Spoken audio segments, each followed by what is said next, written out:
Okay, part three, insecurity, its effects. I just had to move back a little bit because that glare was creeping up on me. It was about to get in my face. I can't have a glare in my face. All right. So insecurity and its effects. I'll try and simplify this and be a little bit more concise. So I'm gonna suggest to you that there are 3 or 4 major effects of insecurity, the state of one's soul being insecure. And it's these things.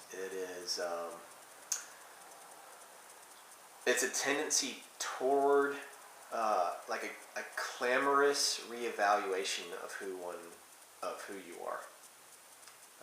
You know you're insecure if something has sent you spiraling into restating to yourself who you are, revisiting who you are. Sometimes it's not obvious that you're doing that, you know? Dressing up really nice so you feel better about yourself doesn't feel like you're telling yourself you are this, but that is what it is. But often, or it can be, I should say. It's not always what it is. So I would say a clamorous reevaluation, revisitation of who you are. If you believe negative things about yourself, you experience that as self-loathing. If you believe very positive things about yourself, or fleshy, confident things about yourself, that can be self-approval and arrogant sort of thing. So that's one. That's the primary effect of insecurity. I would also say it makes one very prone to anxiety and worry. Well, why is that?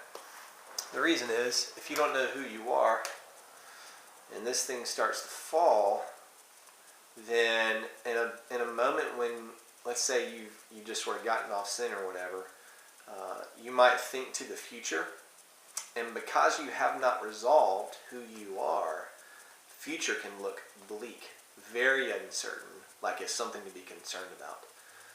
So if you show me a person who regularly struggles with anxiety and worry, I will show you an insecure person. Right?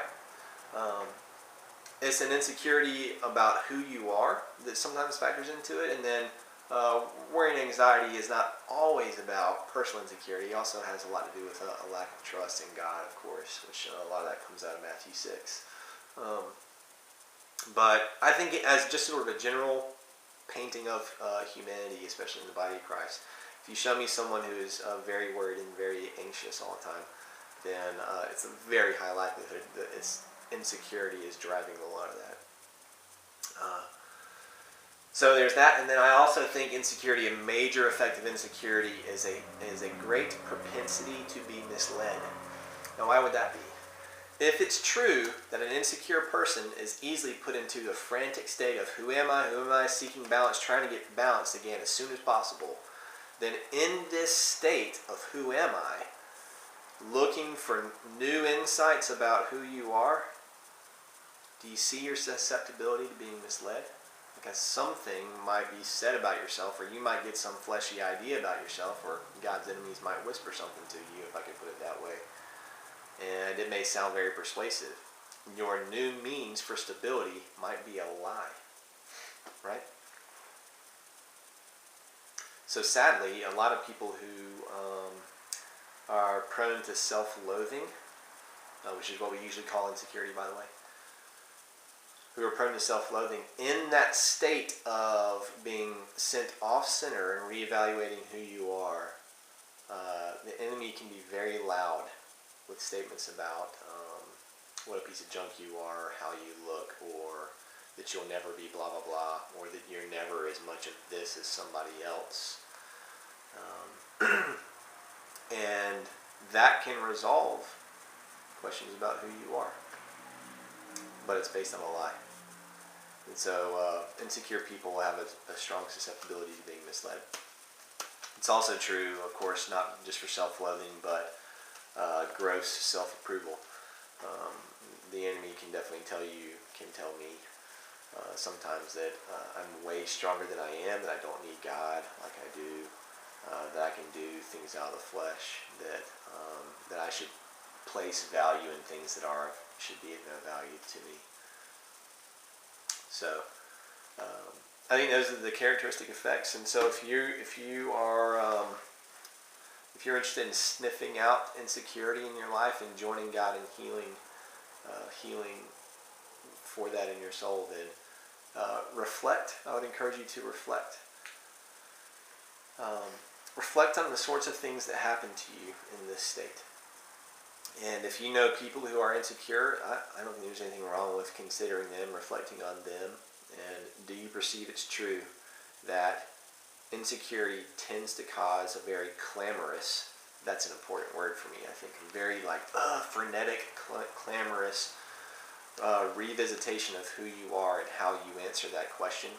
You may answer at the same time every time, and that's how you get some stability, or that's how you finally just give up if it's self-loathing. Consider if worry and anxiety, if you experience that on a regular basis, is that tied to who you are? Being unresolved about who you are? Could you imagine being resolved about who you are, being resolved about God and who God has said you are, and that squashing some of the ways that you characteristically experience anxiety and worry? Think about that, reflect on that. And then maybe just raise your alarm at the fact that insecurity can so easily lead to being misled. It's such a vulnerable state of seeking information about who you are when you're sort of catapulted into insecure behaviors. That if the enemy throws in a lie that gives you a sense of stability, well, lies can give stability, but it's false. So, just some things to think about. In the next video will be a little bit about maybe how to combat these things.